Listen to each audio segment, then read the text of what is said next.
dari musibah ini, dan semoga musibah ini cepat selesai, kita semua bisa menjalankan aktivitas seperti biasanya. Ramadan dong. Ada perbedaan.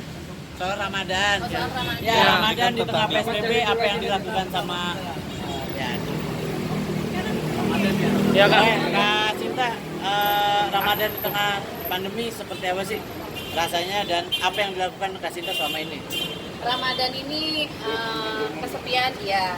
Kalau biasanya Ramadan bisa ngadain bukber, bisa kadang-kadang di lokasi syuting sama teman-teman. Karena adanya corona ini jadi anteng di rumah ya. Apa yang tidak pernah aku lakukan di rumah akhirnya melakukan semuanya di rumah. Bulan Ramadan yang tunggu yaitu bisa bukber, bisa kumpul karena sama saudara-saudara kita semua kan sibuk, tapi karena Ramadan biasanya kita dapat jatah. Apa? Oh iya. Tar dulu. Gara-gara corona ini ya benar-benar di rumah sama anak aja gitu, sama anak, sama ponakan, ada nggak bisa ke rumah kakak, nggak bisa. Nah, nih saya ngomong jujur, yang paling saya sedih adalah apa? Taraweh berjamaah.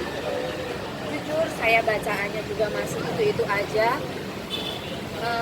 Dengan adanya wabah corona ini kan nggak bisa kita sholat di masjid ya. Taraweh kadang-kadang jadi ogah-ogahan. Yang biasanya rajin kita ke masjid waktu Ramadan atau di lokasi syuting biasanya sama teman-teman lokasi. Ini benar-benar yang ya udah aku yang penting taraweh gitu aja. Bacaannya ya dari rakaat pertama sampai 11 nanti itu aja bacaannya. Karena nggak belum bisa gitu. Coba kalau biasanya di masjid kan hari ini suratnya apa, surat apa itu surat yang dibaca itu aja gitu loh. Sedikit kan itu. Kalau di rumah taraweh sekarang sendiri, anak-anak masih kecil.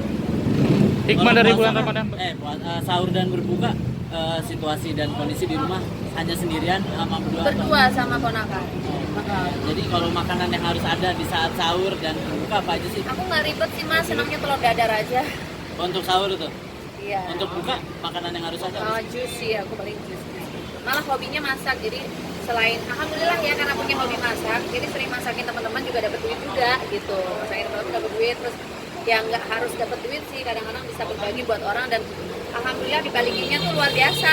Kadang-kadang saya ngasih temen, ngasih orang, tiba-tiba temen ngirimin apa gitu yang lebih banyak lagi gitu, makanan yang nggak berbentuk uang tapi makanan gitu yang lebih mewah kadang-kadang gitu loh. Yang itu mah di saat kayak gini banyak bersyukur aja. Mbak, hikmah Ramadan dengan kondisi Covid seperti ini, Mbak? Hikmahnya ya kita jadi banyak di rumah aja sih. Biasanya kita beli dulu, kita kerja cari uang biar pengen punya rumah bisa nikmatin. Kalau sekarang benar-benar nikmatin bener-bener nih, walaupun udah bosen sih sebenarnya. Terus cara menghilangkan bosan ngapain aja sih? Menghilangkan bosan dengan cara apa? Mainan TikTok, mainan sama anak. Terus buka YouTube, masak. Terus aku sering buka YouTube tentang ceramah-ceramah, tentang kayak wabah-wabah, terus tentang apa ya, pengetahuan aja sih. Orang-orang pada demen drakor, aku enggak. Kenapa Kak? Hah? Kenapa? Nanti jadi kecanduan. Menghabiskan waktu kan. Teman-teman main game, aku nggak ngerti game.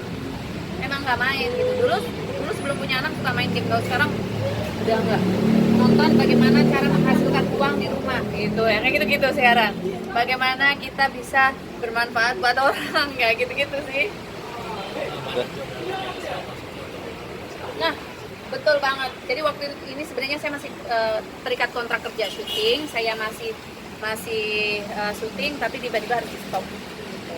Jadi ya sekarang makan uang tabungan aja, dan saya cari rezekinya ya sedikit-sedikit aja dari usaha rumahan.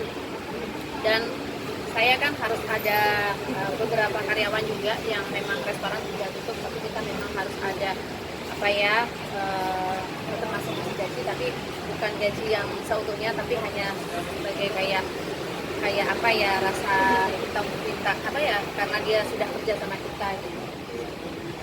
kayak komen apa sih ya, uang apa ya? Jadi mengurangi gaji karyawan ya kak selama pandemi ini nih.